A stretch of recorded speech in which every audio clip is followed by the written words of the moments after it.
میں سے یہ معراج کے جو مشاہدات تھے ان میں اللہ کے نبی صلی اللہ علیہ وسلم نے بلند و بالا محلات کا تذکرہ کیا ہے۔ مسند الفردوس میں ہے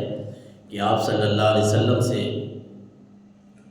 جب یہ مشاہدات کے بارے میں ہے اللہ کے رسول آپ نے کیا کچھ دیکھا معراج کی رات، تو حضور سرور کونین صلی اللہ علیہ وسلم نے فرمایا جنت میں چند میں نے بلند و بالا محلات دیکھے۔ جبریل سے پوچھا، عرض کیا یا رسول اللہ یہ بلند و بالا محلات، یہ خوبصورت جو محلات بنے ہوئے ہیں، یہ کوٹھیاں جو بنی ہوئی ہیں، یہ کوئی عام لوگوں کی نہیں ہے۔ اللہ کے رسول جو آپ کی امت کے وہ لوگ جو غصے کو پینے والے ہیں، لوگوں کو معاف کرنے والے ہیں، اللہ ان کو یہ بنگلے اور محلات عطا فرمائے۔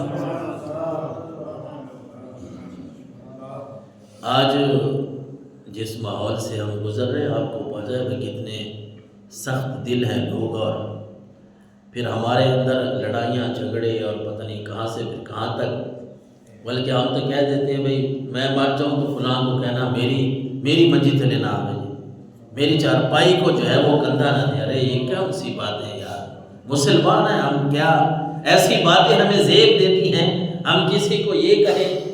ہم یہ وصیت کر کے جائیں، کسی کو یہ کہیں اپنی اولاد کو کہ میں چلا جاؤں تو میری چارپائی کے نیچے اولاد کو نہ لیتے نا، یہ باتیں درست نہیں ہیں، ٹھیک نہیں۔ ہاں آپ کے ساتھ کسی کی ناراضگی ہے وہ اپنی جگہ پہ ہے،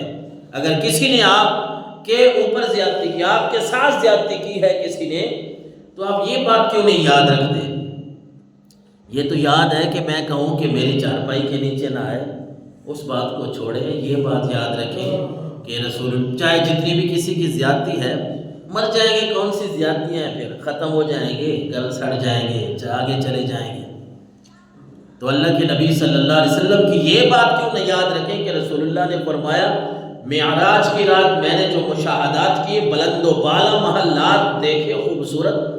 تو میں نے پوچھا، جبریل نے عرض کیا اللہ کے رسول آپ کی امت کے لوگ جو غصہ پینے والے ہیں، لوگوں کو معاف کرنے والے، اللہ ان کو یہ عطا فرمائے گا۔ یہ کتنی خوبصورت